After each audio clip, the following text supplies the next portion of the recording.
బులెటిన్లో మరో breaking news. Satyavedu MLA కోనేటి ఆదిమూలం బాధితురాలు మరోసారి వార్తల్లో నిలిచింది. తనను సోషల్ మీడియాలో విపరీతంగా ట్రోల్ చేస్తున్నారంటూ ఆత్మహత్య చేసుకుంటా అని వాట్సాప్ గ్రూపుల్లో మెసేజ్ పెట్టింది. నాకు జరిగిన అన్యాయం మీ అక్క మీ చెల్లికో జరిగితే నాపై ఇలాంటి కామెంట్స్ చేయరంటూ తెలిపింది. అందుకే నేను చనిపోతున్నా అంటూ మెసేజ్లు పెట్టడంతో మరోసారి అలచడి రేగింది. అంతేకాదు తనకు టీడీపీ నాయకులు ఎవరూ సహకరించడం లేదని, అందుకే ఇక అందరికీ సెలవు అంటూ పోస్ట్ పెట్టింది. మరోవైపు కోనేటి ఆదిమూలం గుండెపోటుతో చెన్నైలోని ఓ ప్రైవేట్ ఆసుపత్రిలో చేరారు.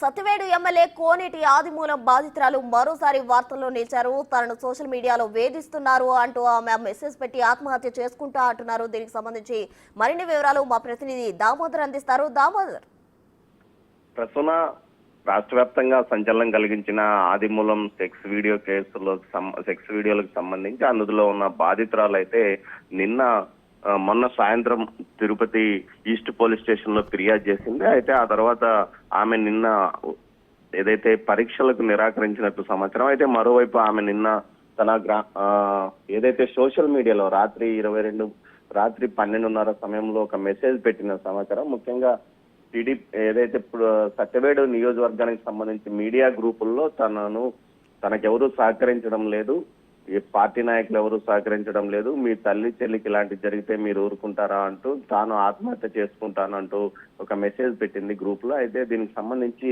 మొత్తం మీద అయితే ఇక్కడ ఆమె ప్రస్తుతం ఉన్నట్లు లేదు, హైదరాబాద్ లోనే ఉందంటూ స్థానికంగా చెప్తున్న పరిస్థితి. మొత్తం మీద ఆ వీడియోలు బయటకు వచ్చిన తర్వాత పరస్పర ఆరోపణలు టీడీపీ గ్రూపులతో పాటు అదేవిధంగా సోషల్ మీడియాలో పెద్ద ఎత్తున చర్చ నడుస్తుంది. ముఖ్యంగా ఆమె గురించి కొంతమంది, ఆమెకు అనుకూలంగా కొంతమంది, ఆమెకు వ్యతిరేకంగా మరికొంతమంది ట్రోల్స్ చేస్తున్న పరిస్థితి. ఈ నేపథ్యంలో ఆమె నిన్న రాత్రి ఈ విధంగా సోషల్ మీడియా గ్రూప్ లో ఈ విధంగా మెసేజ్ పెట్టడం జరిగింది. మొత్తం మీద ఇప్పటికే ఈ కేసుకు సంబంధించి ఆ సత్యవేడు ఎమ్మెల్యే ఆదిమూలానికి సంబంధించి పూర్తి స్థాయిలో విచారణ కొనసాగుతుంది. స్థానికంగా ఏదైతే ఆమె చెప్తున్న భీమాస్ ప్యారడైజ్ హోటల్ కి సంబంధించిన సీసీ ఫుటేజ్ ను కూడా పోలీసులు సేకరించినట్టు సమాచారం. రాష్ట్ర ఉన్నత స్థాయి అధికారులు ఈ కేసు విషయం పైన ప్రత్యేక శ్రద్ధతో కేసు దర్యాప్తును కొనసాగిస్తున్నట్లు తెలుస్తుంది. జూలై 6, 17వ తేదీల్లో నేను ఆ గదుల్లోకి వదిలానంటే ఆ సమయానికి సంబంధించిన సీసీ ఫుటేజ్ ను కూడా భీమాస్ ప్యారడైజ్ హోటల్లో తీసుకున్నారు. అదేవిధంగా 10వ తేదీన ఆగస్టు 10వ తేదీన అదే హోటల్ కు మళ్ళీ రావాలని ఎమ్మెల్యే బెదిరించడంతో తాను తన భర్త అనుమతితో సీసీ కెమెరా ఏదైతే పెన్ కెమెరా తీసుకెళ్లి విజువల్స్ అన్ని రికార్డ్ చేశానని చెప్పిన నేపథ్యంలో ఆ పెన్ డ్రైవ్ సంబంధించిన ఒరిజినల్ పెన్ డ్రైవ్ ను కూడా పోలీసులు స్వాధీనం చేసుకున్నట్టు తెలుస్తుంది. మొత్తం మీద దీనికి సంబంధించి నిన్న ఉదయం ఆమెను తిరుపతిలోనే ప్రసూతి ఆసుపత్రిలో చికిత్స కోసం ఏదైతే వైద్య పరీక్షలు చేయించుకోవాలంటూ కూడా పోలీసులు డాక్టర్లు కోరినప్పటికీ ఆమె నిరాకరించి వెళ్ళిపోయినట్లు చెప్తున్నారు. మొత్తం మీద ఈ కేసుకు సంబంధించి పోలీసులు దర్యాప్తుకు వేగంగా కొనసాగుతుంది. ఇప్పటికే సీసీ ఫుటేజ్ సేకరించినట్లు సమాచారం. మరోవైపు సోషల్ మీడియాలో ట్రోల్స్ రావడంతో ఆమె ఆవేదన చెంది ఈ విధంగా పోస్ట్ పెట్టినట్టు తెలుస్తుంది. మరోవైపు పెద్ద ఎత్తున విమర్శలు ప్రతి విమర్శలలాగా ట్రోల్స్ పెద్ద ఎత్తున వస్తున్నాయి. దీంతో పాటు దళిత సంఘాల నాయకులు పెద్ద ఎత్తున ఆదిమూలానికి మద్దతుగా మాట్లాడుతున్న పరిస్థితి కూడా నియోజకవర్గంలో కనిపిస్తుంది.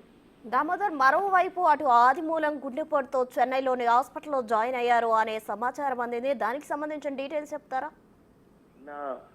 ఉదయం చెన్నైలోని అపోలో ఆసుపత్రిలో ఆదిమూలం జాయిన్ అయినట్లు సమాచారం. అంతకు మునుపు ఏదైతే ఈ వీడియోస్ బయటకు వచ్చిన ముందు రోజు రాత్రే అతను ఆసుపత్రిలో చేరాడు. ఆసుపత్రికి వెళ్లి చికిత్స చేయించుకున్నట్టు సమాచారం. ఆ తర్వాత కేవలం మన బిగ్ టీవీతో మాత్రమే ఈ విషయం గురించి మాట్లాడాడు. ఆ తర్వాత చెన్నై ఆసుపత్రికి వెళ్ళాడు. తర్వాత మరో సీనియర్ నాయకుడిని టీడీపీలో సీనియర్ నాయకుడిని కలిసి వచ్చిన తర్వాత మరోసారి వివాదం మరింతగా పెరగడంతో ఆసుపత్రికి వెళ్ళినట్లు సమాచారం. మొత్తం మీద ఇతనికి ఇప్పటికే అనారోగ్యంతో ఉన్నాడు. ముఖ్యంగా కరోనా సమయంలో తీవ్రంగా ఇబ్బంది పడ్డాడు. అదే సమయంలోనే హార్ట్ అటాక్ రావడంతో 3 స్టంట్లు ఇక్కడే వేశారు. ఆ తర్వాత ఇప్పుడు ఆరోగ్య పరిస్థితి కొంత ఇబ్బందికరంగా ఉందని ఆయన కుటుంబ సభ్యులు చెప్తున్నారు. ఆయన భార్య ఇప్పటికే లో బీపీతో బాధపడుతుంటే ఆమెను కూడా స్థానికంగా ఉన్న ఆసుపత్రిలో చేర్పించారు. మొత్తం మీద అయితే ప్రస్తుతం ఆయన ఆరోగ్య పరిస్థితి గురించి ఆరోగ్యం బాగాలేదని చెన్నై అపోలో ఆసుపత్రిలో చేరారు. మరోవైపు దీనికి సంబంధించి ఆయనకు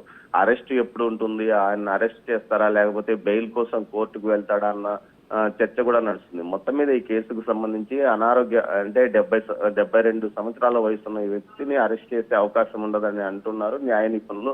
మరోవైపు దీనికి సంబంధించి బెయిల్ కోసం అతను ప్రయత్నిస్తున్నట్లు కూడా అతని లాయర్ల ద్వారా ప్రయత్నిస్తున్నట్లు తెలుస్తుంది. మొత్తం మీద ఈ కేసుకు సంబంధించి పూర్తి సమగ్రంగా ఆధారాలు లభ్యమైన తర్వాతనే దీనికి సంబంధించి తదుపరి చర్యలు ఉంటాయని ఉన్నతాధికారులు అంటున్నారు. మరోవైపు మొత్తం మీద వీడియో ఒరిజినలా కాదా అనే దానికి సంబంధించి ఫోరెన్సిక్ ఇప్పటికే పంపించినట్లు తెలుస్తుంది. ఈ వివరాలు మొత్తం సాక్ష్యాధారాలన్నీ ఆ ఎమ్మెల్యేకి వ్యతిరేకంగా ఉంటే ఖచ్చితంగా ఆయన అదుపులోకి తీసుకుని విచారిస్తాం, లేకపోతే కోర్టు ఏ విధంగా చెప్తే ఆ విధంగా వెళ్తామని కూడా అధికారులు అంటున్న పరిస్థితి. మొత్తం మీద ప్రస్తుతం ఆయన చెన్నై అపోలో ఆసుపత్రిలోనే ఉన్నారు. Right Damodar, thank you.